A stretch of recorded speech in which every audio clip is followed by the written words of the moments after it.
Hey folks, a couple of quick announcements. Jim and I are doing a live 2-hour show in New York City in just about a month, Saturday, November 12th at the Heartland Brewery on West 43rd Street in Times Square.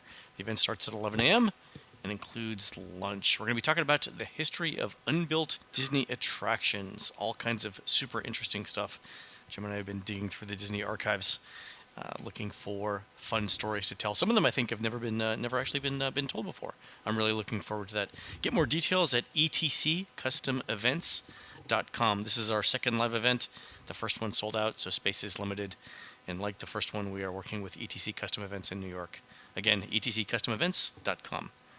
Also, don't forget that we're testing a travel agency for a potential live event in Disney World in 2017. The travel agency that we're testing is Storybook Destinations, run by our friend Tammy Whiting. Readers of the unofficial guide rate Tammy as one of the 15 best travel agents in the country, so we think this is a pretty good place to start. If you have a chance, if you're planning your next Disney trip, go to storybookdestinations.com/DisneyDish and give them a try and let us know how they work for you. And with that, on with the show. Welcome back to the Disney Dish Podcast with Jim Hill. This is our second show for October 2016, and boy, oh boy, it's a good one.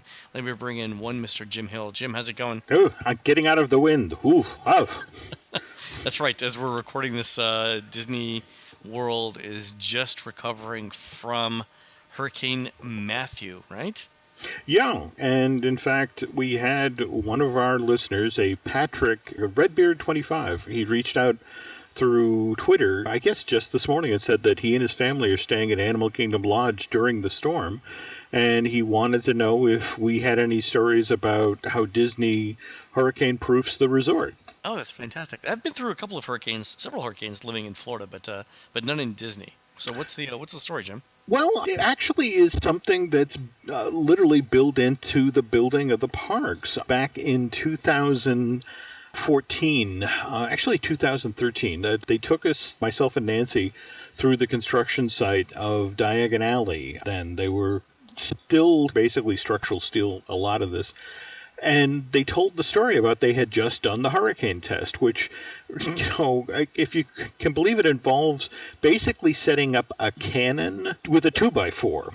And the notion is you fire the 2x4 out of the cannon at like 300 miles an hour, because that's supposedly the force that a projectile that's caught in a Category 5 hurricane...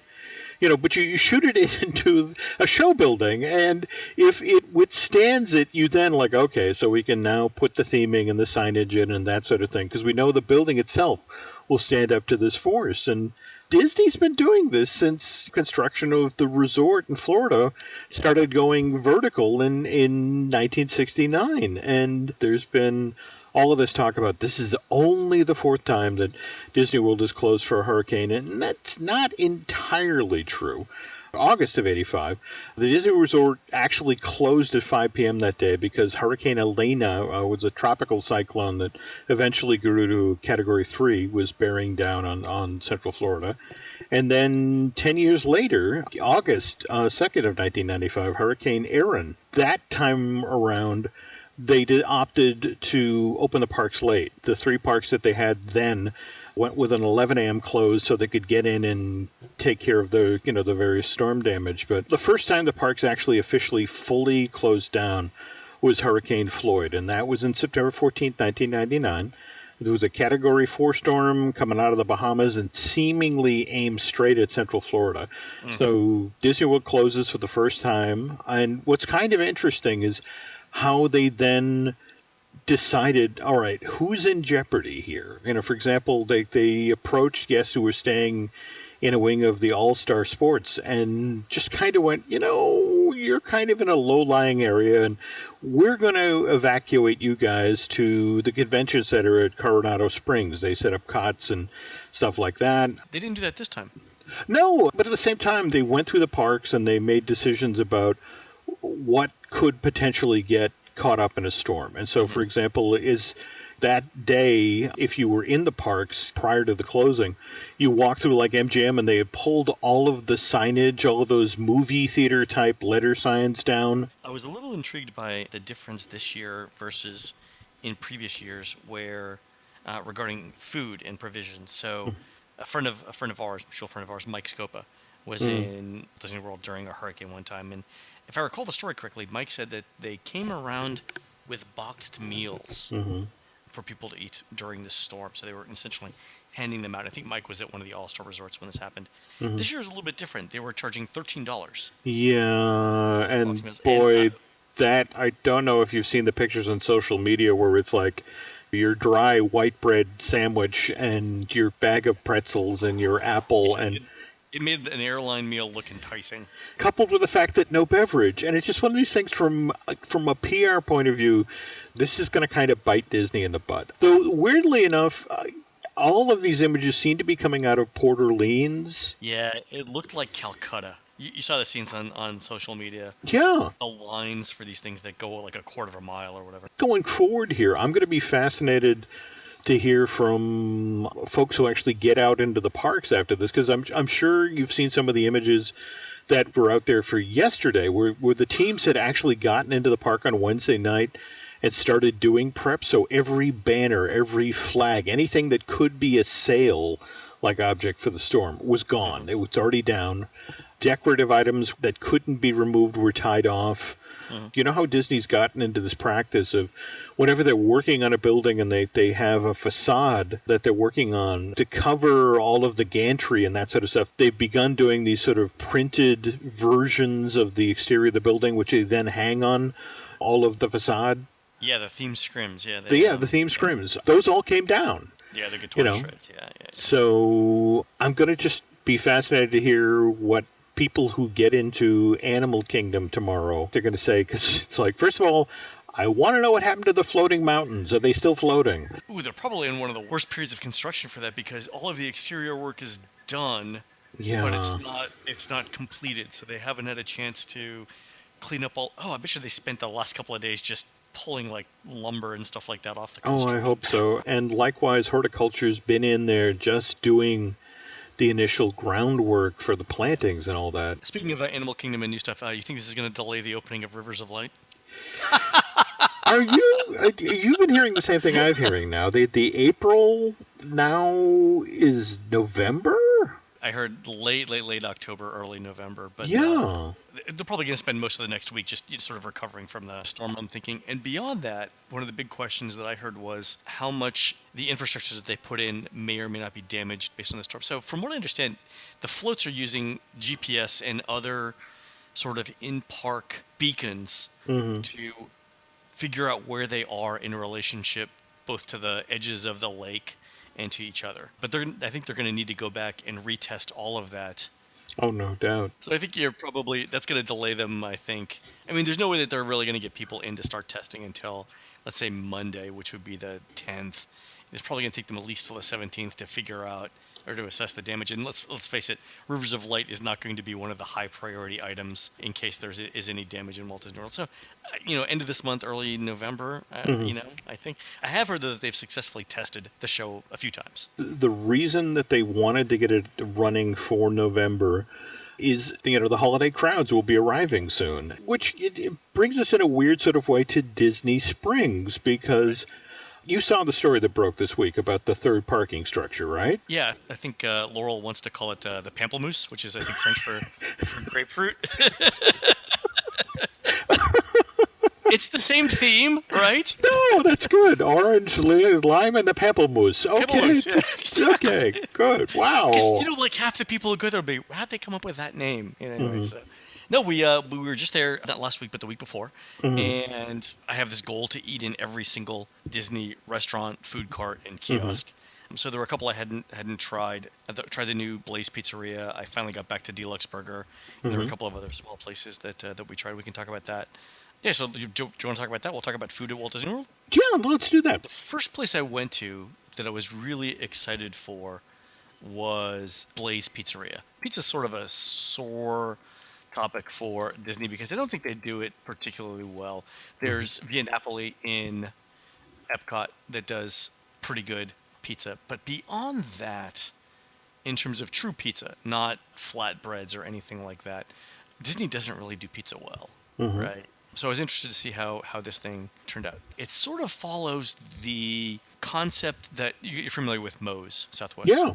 And so Moe's is sort of like build your own burrito or taco bowl or salad or whatever, which is really based on essentially the Subway sandwich model. Mm-hmm. You walk in, you pick a bread, they kind of walk you down an assembly line at the end to get your sandwich. Same thing for Moe's, and it's the same thing for Blaze. So you pick the kind of dough you want. They've got a thin crust, they've got a traditional, and then they've got sort of a thicker pan style. Then they've got a bunch of different sauces that you pick and a bunch of different toppings. And it's pretty much any topping that you could want. So whether it's sausages or all these strange vegetables or leafy greens, whatever, you could essentially have a salad if you wanted on top of the bread. But the interesting thing about it is they cook the pizza in 3 minutes. Jeez.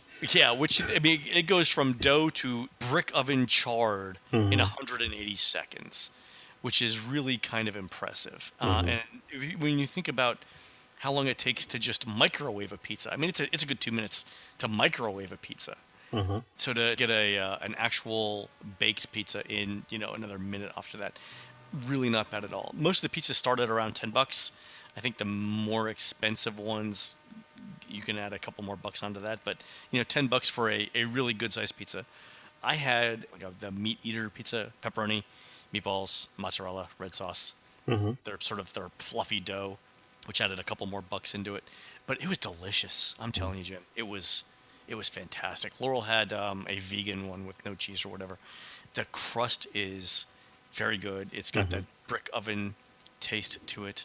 It was done in 3 minutes. They give you a buzzer, and I don't even know why, because by the time you pay and find a table, you can essentially just walk back and pick up your pizza. But I think it's better than Via Napoli.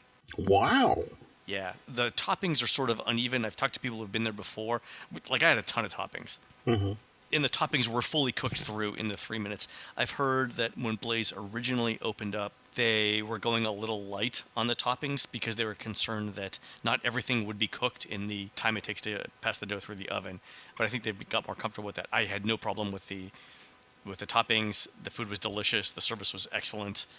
They do this weird picnic bench style seating. So how they do seating over at Beer Garden in Germany? They do essentially the same thing at Blaze. So you could be at a table with other people if it gets really crowded, which is, I guess, is fine. I mean, you're eating pizza. It's what the heck. As far as I'm concerned, you can share slices. But I thought it was really, really good. I would definitely go back again. It's a little expensive, I guess, for a family. I don't know. Is it really expensive? $10 a person? $12 a person? No, if we're going by our $13 storm, it's downright affordable. Yeah, yes. I think it's probably in the middle. It's not inexpensive, but it's not expensive either. For $40, that's like over at Via Napoli, a Mezzi Metro. One of those huge pizzas. I think that's roughly the same cost. But I liked it quite a bit. I think it's high quality stuff. Then in the same night, Jim, I went over to Deluxe Burger, which gluttony is one or two of the deadly sins. I think it's two. Well, at least there's two chins involved. It's listed as one, but I feel like on the night that I was there, I actually qualified as two deadly sins. So I go in there, and we had walked around Disney Springs for like an hour to sort of let the Blaze pizza sort of settle, and I didn't eat all of the pizza. But Jim, so I've got to tell you, I've been to expensive burger places around the world. I've told you my story about the $53 burger in Norway, right? Yes.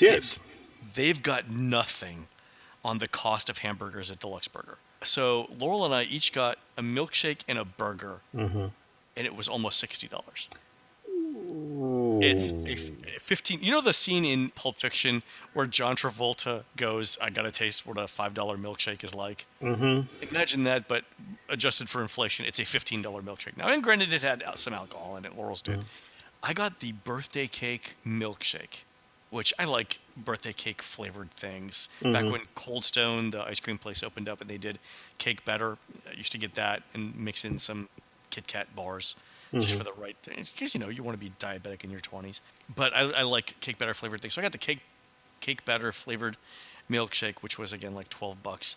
And they do a Southern style burger with a fried green tomato, pimento cheese, bacon, and the regular burger, and it was delicious. Let me tell you, it was fantastic. I would have eaten the whole thing if I was even moderately hungry, but also delicious. The cake batter thing is so sweet though, Jim. It is like eating a piece of cake, and they're all huge portion sizes. But again, everything was delicious. Just over at Universal City Walk, they've just recently opened Toothsome's Chocolate Emporium and Savory Feast Kitchen, a name that just trips off of the tongue. But they also do milkshakes there. In fact, my friend Angela Ragno and I went there 2 weeks ago prior to the opening. And we had this wonderful server who did a great job of setting the scene for and sort of walking us through the facility. And he eventually convinced us to get dessert, and what they do there are the signature milkshakes. Okay. And eventually convinced Angela to get one of their most popular offerings is a red velvet cupcake milkshake. Red velvet cupcake milkshake. Okay, so chocolate, cherry. Okay, all right, go ahead. It arrives at the table. I swear, it's a quart container. Yeah, it's like you can't eat that much. Well, no, wait, it gets worse. All right, what they've done is they've taken an entire red velvet cupcake and pureed it with the shake. All right, so that's inside the container. It's like an episode of Will It Blend, you know? Sure. Absolutely. But then on top of this is an actual full-size red velvet cupcake that somebody has stuck a straw through into the milkshake. And then to sort of spackle everything into place, there's this lip around the lip of the container. They have put this circle of whipped cream covered with sprinkles to sort of adhere the cupcake on top to the beverage. And, they bring it to the table, and it's like, and they present it, ta-da! And poor Angela, who weighs all of 90 pounds, it was one of these things where it's like, it was very rich, but it was like she took 2 and 3 sips, and then it's like, I'm full. I have an entire cupcake that I now have no clue as to how to take out of this place because it's got whipped cream all over the bottom. And that was the thing. You eventually just sort of, and I was an idiot. I went and had the key lime pie shake. I swear to God, a key lime pie. Like a slice of pie mixed in with vanilla ice cream. Well, no, actually, that was the other thing I really hadn't thought through. And again, it was right there in the menu. It said, starts off with sour cream ice cream. Have you ever tasted sour cream ice cream? I love sour cream ice cream. Okay, because I hadn't. And I guess they take a piece of key lime pie and put it in with the sour cream ice cream. And it was just sort of like, took one sip, and then it was like, I can't move my lips. I mean, it was just, very thick and very sour. It's tart. Yeah. I like sour cream ice cream mixed in with a fruit. I think that's where it goes well together because it does emulate a cheesecake flavor in that case. Yeah, but number one, I think the portion sizes here are huge. But Yeah. I don't even want to know how much sugar is in those things. As a new diabetic, that's the thing. It's just sort of like, I walk to a world where it's like, can't have that. And it's like Toothsome's, to me was just sort of like, I felt like Lot. It was just sort of like, don't look back. Instead of turning the salt into a giant pile of sugar. I thought deluxe was great. I thought the burger was very good for what it was. Service was good. They actually cook everything to order. So it's not like the burger is sitting around waiting for someone to walk into the door. Everything's cooked to order. So there's a little bit of time it takes to actually get served. But I liked those quite a bit. The other interesting thing that we saw, so we were walking all around Disney Springs, looking at the new shops that had opened. We kind of made our way over to the west side, over where they've got the parking areas for Cirque du Soleil. They've got the the food trucks and stuff there. We walked by Disney Quest, Jim, and we were still trying to figure out, is NBA City ever going to replace that, or is that thing just dead? If you remember how the timing actually broke down for all of this, Disney announced that the NBA experience, they announced that it's going to be coming in, and it's a one-of-a-kind destination, hands-on activities, fun for the whole family, put you in the middle of NBA game action. Then the very next day, Universal announces that they're closing NBA City, which had opened up in August of '99 as part of the City Walk project over there, and had been very, very successful for years. In fact, twice the Orlando Sentinel awarded the best themed restaurant in Orlando to NBA City. Really? Yeah. And then, there was this weird, 2-week period where people were like, okay, so where is this gonna go? And finally Disney announces, okay, Disney Quest will be closing, and that's where NBA Experience will go. And Meanwhile, the parking garage, the very first floor of the orange parking garage opens middle of that month. Hmm. It wasn't until December of that year where now they've gone from 1,700 spaces to 4,000 spaces to eventually the following spring would be up to the full 6,000 spaces. We began to hear stories about how the NBA and Disney were kind of bumping heads over the NBA experience thing because Disney obviously wanted them to move into the old Disney Quest building. And if you look at the way it's described, the restaurant on the upper floors and yada yada, anybody who's been into NBA City who walks into that space, it's pretty much the restaurant that was there before, but with some really wonderful steampunk touches. The bar's in the same place, bathroom's still in the same place, still has the same open floor to this, or open space to the second floor, but it's Yep. entirely rethemed. And because it was just Universal working amongst itself between creative and food, they got that thing open in 14 months, Len. Contrast that with Disney because they had to deal with the NBA.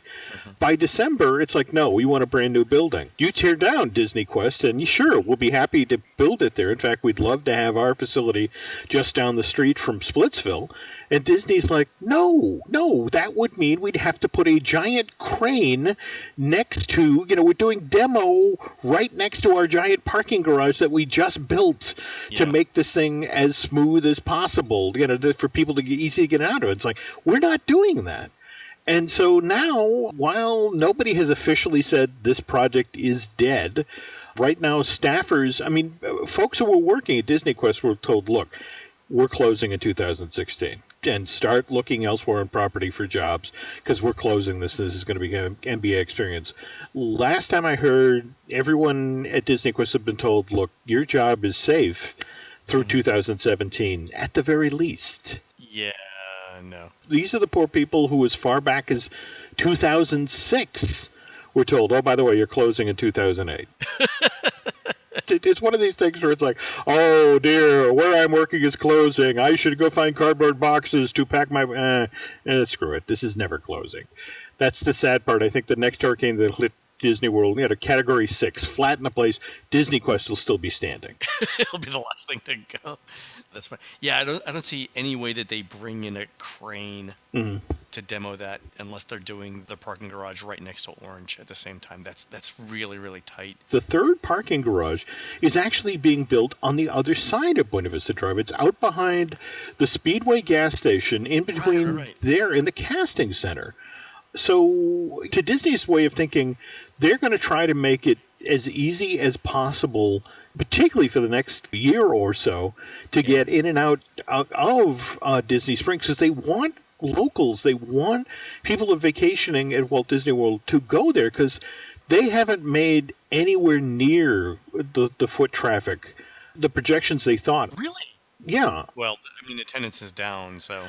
Oh, I get that. I get that. But at the same time, they had convinced themselves that by building the highway ramp and these parking garages, that locals would start coming out to Disney Springs. And so far, that hasn't happened. It's fairly crowded. It gets crowded around 6 o'clock. Mm-hmm. Mm-hmm. But I was there on this last trip. I was there early. I was there late morning, early afternoon, late afternoon, and evening. So 3 separate times, 4 different periods. It's very manageable from late morning through late afternoon. Like we did our Blaze Pizza thing, Mm-hmm. like around 4:30, and very, very light crowds. You could tell it was just people who were looking for things to do either prior to checking in or on their last day or whatever. And things really started picking up around 6 o'clock with people, I guess, coming in to do the restaurants and stuff.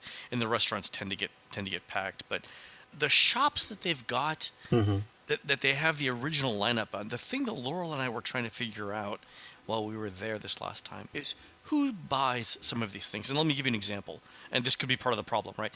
We went into the prescription sunglass place. Let's say you find a pair of sunglasses or glasses that you like. They will do it in your prescription.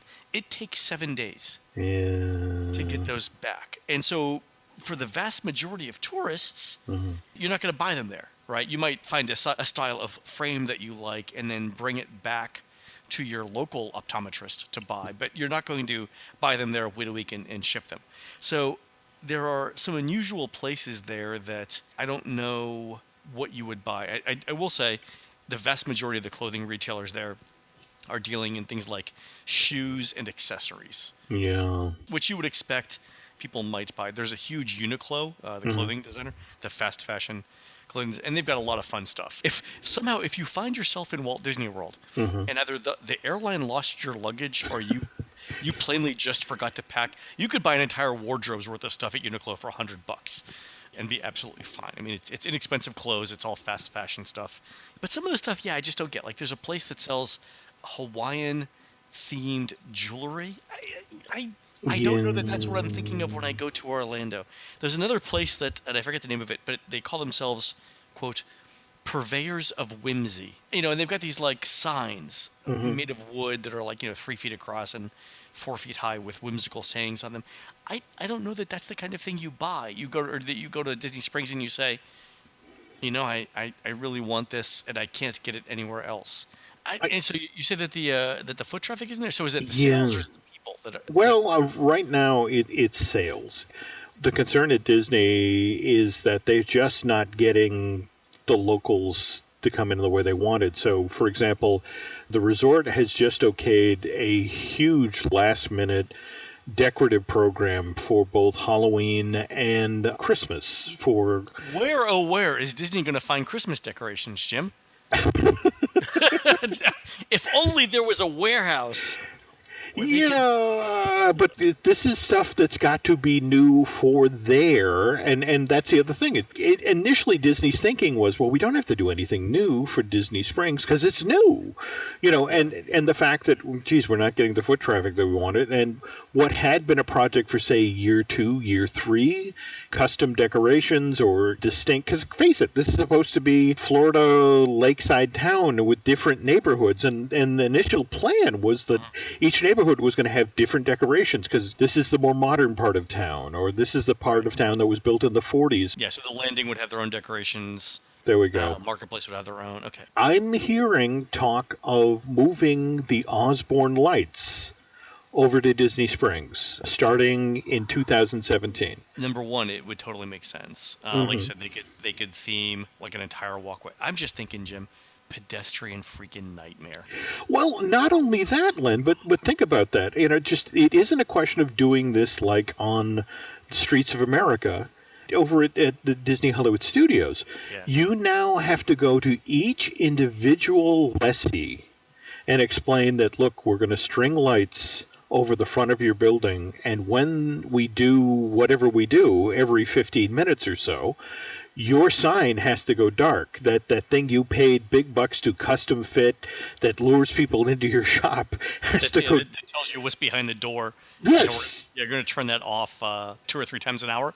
I mean, this is what I've been hearing from folks at the resort, that it's from just a clearance point of view. Man, already you've got lessees who are upset about the notion that they're not getting the foot traffic, they're not getting the sales per square foot that they were initially promised. Yeah. And to then go into the holiday season and say, oh, by the way, we're going to turn off your sign a couple of times an hour so we can do our light show. I hate to say it, I'm looking at the map of Town Center, and it would fit the old Streets of America thing really well. If you go from like the West Side area all the way through, it's even got the little alleyway like they had in the studios where. I guess if you're walking east, there's the walkway with it's the information booth, but that's like the anchors the alleyway that would be where the sort of the Chinese laundry was in the studios. How it would totally fit. It would Yeah, totally well, fit. all right. So it involves getting clearances from all of these lessees, There's and like 40 or 50 of them. That's never going to happen. yeah, and so that this may end up being something that they want to do in 2017 that then gets bumped to 2018. But ultimately, given that the Osborne Lights had been such a huge draw and it was a tradition for Central Florida, I mean, what better way to get the locals to come out and sample your giant shopping center than to resurrect it there? Can you imagine the parking nightmare? Now, when you think about announcing a third parking garage directly across the street that's supposed to service both cast members and people coming Yeah, to but it, 6,000 spots is not going to be enough. I mean, you think about how many spots there are at the studios. There's got to be 15,000 spots at the studios. yeah, 10,000. between 4,000 at the Orange Garage. It's 2,000 at the Lime Garage, and the yet-to-be-named Grapefruit facility. We're supposed to have 2,000 as well. And my understanding is that there's an additional 4 or 5,000 if you factor in the giant lot that's out behind Cirque du Soleil. Oh, the strawberry parking lot, yeah. Yeah. God, it's strawberry parking lot? Yeah. I suddenly have a need for fruit salad, Len. I don't understand. I'm surprised they don't have kiwi or the Snosberry lot. That's right. We're parked in Snosberry 12. That's right. You have to wonder how many of these folks that they're beginning negotiations with about this will still be lessees come 2018. You think they signed 1 year or 2 year leases? Well, my understanding is that it's a 5-year lease with an opt-out at year 2. Yeah, there's some things in there. Like there's a Lily Pulitzer in there that in a Kate Spade, and again, very heavy on accessories, very light on clothes. But I think in those cases, the Lily Pulitzer crowd, the Kate Spade crowd, the Mall of Millennia is right down the road, 10, 15 minutes away. And I think that's got wider selection and definitely a better shopping experience. This is the Disney Express universe. You've got, just today with the storm, the parks are closed. Where is everybody going to go tonight that wants to eat or has been trapped in their hotel room? Yeah. Well, I wonder if Disney's going to throw transportation open and allow people to head over to Disney Springs starting tonight. Well, they got to staff it. That's the thing. Well, there you go. So they've got one more big opening, though. They've still got the Edison to open at the Landing. Yeah, and let's not forget about the observatory. The observatory, yeah, and then Paddlefish, which any minute now should be open as well. I don't think Paddlefish is actually going to be that successful. We'll see. Let me one final little piece of info here that I just got handed to me, and in fact, you and I both know they've been having some issues with Paddlefish, but you've heard about the expansion of Golden Oaks. No, there's a housing development? The private community. I've been there. I've seen houses. I've been in houses there. Really? Okay. One of our common friends, I won't mention their name, but has a house there. Wow. Okay. Neighbor by the way is Pat Sajak. Apparently a big Disney fan. Yeah, so wow. it's nice. It's nice. More to the point, it's been ridiculously successful. The 10-year plan for this is it's going to be 5 times as big. Oh, that's because they were talking about a second or third phase. Right. When I was same concept? Very much so. Very much so. They have high demand for these exclusive neighborhood at Walt Disney World, within spitting distance of the Magic Kingdom, highly stylized homes. But the problem is, of course, it's like these people are paying top dollar to live on property, and they want perks that are commiserate with I live at Disney World. I should be able to have exclusive access because I have my home here, and I pay top dollar for it. Yeah, they've already got some things, right? They've already got shuttle services to the parks. They've got, I think, their own mini private restaurant, although I don't know how that's staffed, and a couple of other things. If you're going to put 5 times as many homes in, your little mini restaurants aren't going to cut it. No. So, we have the 50th anniversary of Walt Disney World coming up in 2021, and we'll be well into Phase 2. My understanding is Phase 3 will have begun construction of Golden Oaks at that time. These folks are going to be looking for some place special to dine. And when you think of someplace special in dining at Disney, what name comes to mind but Club 33? You think they're going to do a Club 33? They're not only going to do a Club 33, they are actually talking about much in the tradition of the 1900 lounge that's really over like that bar. Yeah. Right. Exclusive dining, a Club 33 level experience at all 4 of the Disney World theme parks, plus Disney Springs. You mean for Golden Oak people or for? Well, the idea is that you would start there, obviously with the folks who live in that development, and say, hey, this would be available, and at an introductory rate, because you are our super deluxe special Disney fan, and then to throw it open to a select few. But you can't do a single Club 33. No, there's too many people. That's it exactly. It involves the company circling back on ideas that were abandoned decades ago, like, for example, how they were going to build David Copperfield's Magic Underground on that hillside overlooking Fantasmic. Yeah. That expansion pad is still sitting there.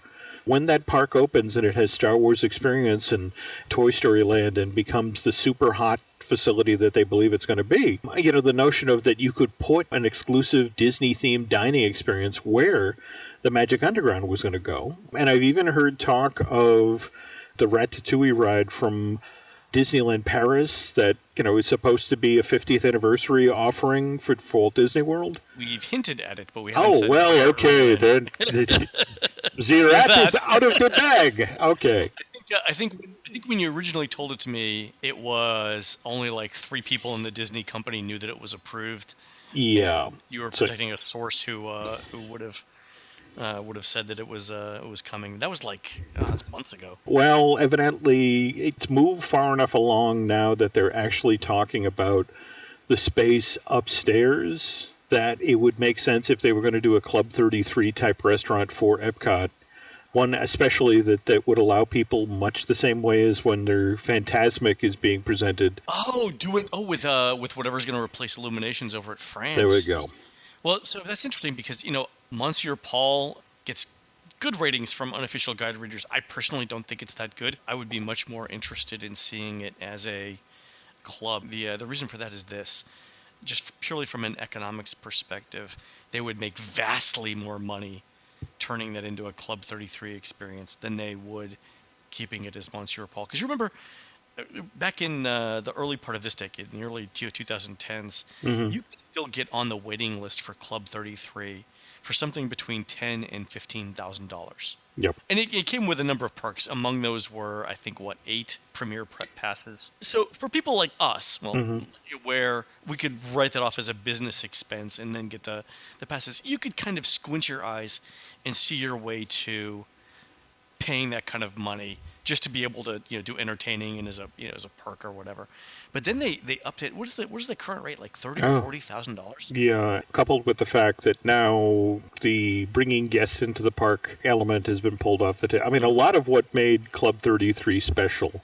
But ironically enough, they changed it to Disneyland because the belief was that Club 33 members were kind of abusing it. We're selling it out to third parties or getting family members in, or it was one of these things where Disney felt the need to change it and actually managed to offend a lot of the old time club members. But the irony was the waiting list was so long it didn't Yeah. matter. Those that left were replaced. And look, there's a Club 33 at Tokyo Disneyland. This is a concept that has traveled before, and it's always been kind of surprising that Walt Disney World has never had this sort of thing. In fact, how long did the Empress Lily sit there? And you could have this premium dining express experience up on the Empress room. And that was for ages, yeah. Yeah, and you've got things like Victoria Albert. You do have these premium Oh, experiences. Victoria Albert. I have a story about this because I ate there Okay. on my last trip too. Oh, okay. So Okay. a couple of interesting things. Went to Victoria and Albert's this last trip because I hadn't been there in a while. I have this idea. That, Hmm. remember the Michelin star guide people, right? Laurel and I were in Vegas a couple months ago, and we Hmm. were looking for Michelin star rated restaurants in Las Vegas because I every once in a while I try and eat at a 1-star restaurant just to remind myself of what the standard. No. No, no, I get that. I do. To remind myself of what the standards are, right? Right. Hmm. So a 1-star restaurant by Michelin is considered a very good restaurant, and Hmm. there are a number of them in New York, and these are not expensive places. This is you could probably get out for dinner under $60 Hmm. at them, but there's definitely under 100 per person. It's quality stuff. The thing I was looking for in Vegas, and Michelin doesn't rate Vegas anymore, but I was trying to find a 1-star there, and I couldn't. It occurred to me that Victoria and Albert's gets awards from like AAA and from Zagat and from other places, Hmm. but I was trying to figure out how you would compare Victoria and Albert's to a Michelin star restaurant. And the question is if Michelin gave stars to restaurants in Florida, which they don't, but Hmm. if they did, would Victoria and Albert's get 1? And if it got 1, could it get 2? And remember, 3 is the highest number of stars. So if Victoria and Albert's was going to be rated, what would it be rated at? And so we went back and sampled the menu. And I think it's somewhere between 1 and 2. If Michelin actually gave stars to restaurants in Florida, and again, they don't. They cover like New York, Chicago, and I think parts of LA. Michelin would probably give Victoria and Albert somewhere between 1 and 2 stars, depending on how they evaluate. I think it's definitely 1. But here's the interesting thing. Do you know anything at all about wine? It comes in bottles, and it involves corks. And there are colors, right? There we go. So that's basically the extent of what I know about wine as well. If you told me this was a Pinot Noir, Hmm. I could probably guess from the fact that the word noir is in there that it's a red wine versus a white. And I think some, but not all, Chardonnays are white. I don't know anything about wine, and I've read these studies where people like Consumer Reports do blind taste tests where they'll Hmm. take wine experts, blindfold them, and then ask them how expensive the wine is that they're drinking. And invariably, what you hear is, most wine experts prefer this $10 bottle of wine to this $100 bottle of wine, right? Hmm. So, with that in mind, at Victoria and Albert's, we had a sommelier, and we got the wine pairings with each course. So, we're about halfway through the meal, and I think we're doing veal, doing like little veal cheeks and veal cutlets. And the sommelier comes over and he's explaining the wine, and it's this this red wine that he had chosen to go with this particular thing because of the acidity and the fruitiness and the sugar content of both the sauce and the wine. I'm like, okay, that's great. Thank you for the explanation. Can you bring me a wine that absolutely does not go with this dish? Something where if I drink it, I will say, my God, what have you done? Jim, he looked at me. He actually walked over and got the manager, Israel. Israel, the manager, comes over and says, "I understand you have a request." I'm like, "Yeah, here's what I want to do."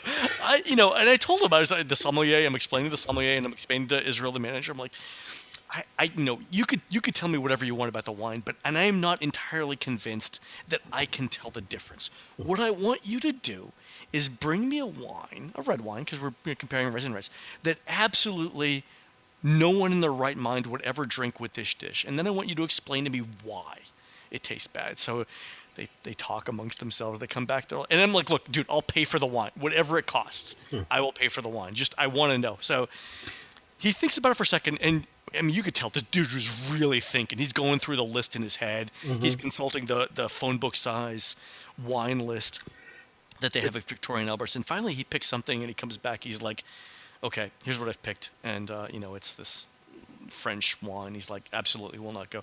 And Jim, I drank it, and it was like drinking a combination of paint thinner and, the aftertaste you get from cherry cough syrup, the aftertaste, not the taste itself, like the highly medicinal, up in your nose, sour palate. It was like that, only in wine form. It was amazingly bad. So this bottle of Chateau Ripple had been sitting No, out no, no. by the dumpster. Yeah, it wasn't vinegary at all. It was, Mhm. so it wasn't spoiled wine. It was just a wine whose fruitiness, acidity, sugar, and sugar content did not go with the veal sauce. Mhm. And so I sip it, and and you can tell it. I mean, immediately it doesn't go. First of all, like when you're eating food, there's a feel of the food on your tongue, Mhm. right? If you're having like pasta, for example, there's sort of a creaminess to the sauce, sort of. This wine pretty much stripped everything away from my tongue. So I was like rubbing it with paint thinner, with alcohol. It was everything that was in my mouth came out. Yeah, and then it just got sour and bitter, and with a medicinal taste at the end. But as soon as I drank it, the dude looked at me like, okay, I got it right. The sommelier got it right. And so he was super, super happy after that. And so he's like, look, no one's ever asked me this before. And so then he got to explain why he chose it and how he used it. I think it really entertained him for the evening. It was sort of like, Well, no, one's no ever asked me doubt. It's weird that you actually, in a weird sort of way, let him prove how knowledgeable he yeah, and was. that's the thing, yeah. The whole notion of, I can do this.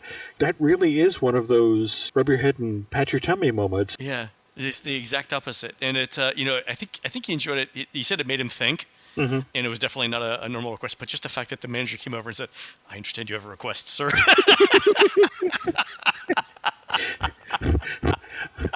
Did you ever hear the Steve Martin bit about going to a French restaurant and requesting a shoe with cheese and then jamming it in my face? That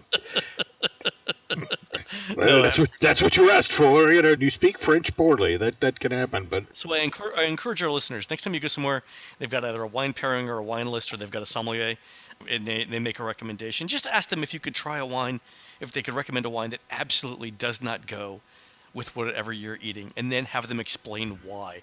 You'll learn a little bit about wine. If it's a place that you go to regularly, it will identify you as somebody who's interested in what the sommelier has to say. And I think it's an enlightening experience for everyone. So That listeners, if you is get a chance, go ahead and do it. that is a great story. I don't think I can top that. So All right, I that's think we'll consider this the dessert portion of our food show, and I'll just hand you this wafer thin mint, Len, and just back away slowly. all right, folks. You've been listening to the Disney Dish podcast with Jim. We are produced fabulously by one Aaron Adams. Please go into iTunes and Google Play and rate our show and tell us what you would like to hear next. For Jim, this is Len. We will see you on the next show.